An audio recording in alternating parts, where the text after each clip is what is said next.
اس آیت کریمہ سے معلوم ہوا کہ اگر انسان واقعتاً اللہ تبارک و تعالیٰ سے ڈرتا ہے، خشوع و خضوع کے ساتھ قرآن مجید کی تلاوت کرتا ہے، اس میں غور و فکر کرتا ہے، تدبر کرتا ہے، اس کے احکامات پر عمل کرتا ہے، ایسے لوگوں کے رونگٹے کھڑے ہو جاتے ہیں اور ایسے لوگوں کے دل اللہ رب العالمین کی عبادت کی طرف مائل ہوتے ہیں۔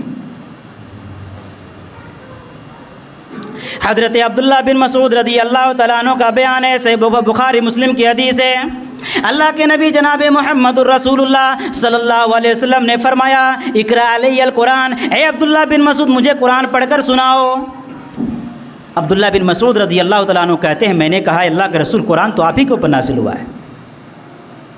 اللہ کے رسول صلی اللہ علیہ وسلم نے فرمایا، میری خواہش ہے، میری چاہت ہے، میری آرزو، میری تمنا ہے کہ میں دوسروں سے قرآن سنوں۔ حضرت عبداللہ بن مسعود رضی اللہ تعالیٰ عنہ کہتے ہیں، میں نے سورہ نساء کی آیتیں پڑھنا شروع کیا، جب میں اس آیت کریمہ پر پہنچا، فَكَيْفَ إِذَا جِئْنَا مِنْ كُلِّ أُمَّةٍ بِشَهِيدٍ وَجِئْنَا بِكَ عَلَىٰ هَؤُلَاءِ شَهِيدًا، اس وقت کیا حال ہوگا جب ہم ہر امت میں سے گواہ لائیں گے اور ان پر آپ کو گواہ بنا کر لائیں گے۔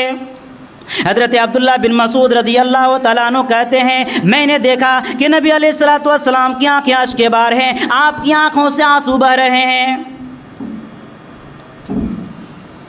میرے بھائیوں، قرآن مجید وہ مؤثر کلام ہے کہ اگر اللہ رب العالمین اسے پہاڑ کے اوپر نازل کرتا تو پہاڑ ریزہ ریزہ ہو جاتا۔ اللہ تبارک و تعالیٰ فرماتا ہے، لو انزلنا هذا القرآن على جبل لرأيته خاشعا متصدعا من خشية الله وتلك الأمثال نضربها للناس لعلهم يتفكرون۔ اے لوگوں سن لو، اگر ہم اس قرآن کو کسی پہاڑ پر نازل کرتے تو آپ دیکھتے کہ وہ دبا جا رہا ہے، اللہ کے خوف سے پھٹا جا رہا ہے۔ وَتِلْكَ الْأَمْثَالُ نَضْرِبُهَا لِلنَّاسِ، اللہ تعالیٰ کہہ رہا ہے کہ ہم اس طرح کی مثالیں لوگوں کے لیے اس لیے بیان کرتے ہیں تاکہ وہ غور و فکر کریں۔ میرے بھائیوں، لیکن ایسا لگتا ہے کہ آج ہمارے دل پتھروں سے بھی زیادہ سخت ہو گئے ہیں۔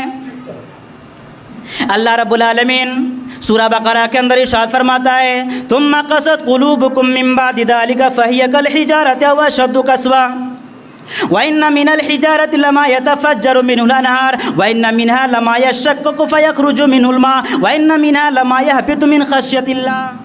اللہ تعالیٰ کہتا ہے کہ پھر اس کے بعد ان کے دل پتھروں کی طرح سخت ہو گئے، یا پتھروں سے بھی زیادہ سخت ہو گئے۔ پھر اگر اللہ تبارک و تعالیٰ نے فرمایا کہ بعض پتھر ایسے ہوتے ہیں کہ ان سے چشمے نکل پڑتے ہیں، بعض پتھر ایسے ہوتے ہیں کہ وہ پھٹ جاتے ہیں اور ان سے پانی نکلنے لگتا ہے، اور بعض پتھر ایسے ہوتے ہیں کہ اللہ رب العالمین کے خوف سے گر پڑتے ہیں۔ لیکن میرے بھائیوں، آج ہمیں کوئی فرق نہیں پڑتا، ہم قرآن مجید کی تلاوت کرتے ہیں لیکن ہمارا دل اللہ رب العالمین کی بات کی طرف مائل نہیں ہوتا، ہمارا دل راغب نہیں۔ آج ہمارے دلوں پر قرآن مجید کی تلاوت کا کوئی اثر نہیں۔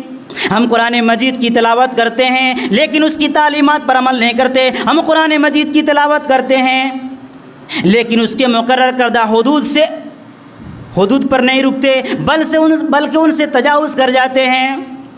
آج ہم قرآن مجید کا الفاظ پڑھتے ہیں میرے بھائیوں، لیکن ان کے اندر اللہ تبارک و تعالیٰ نے جن چیزوں کو حرام قرار دیا ہے آج ہم ان سے اجتناب نہیں کرتے۔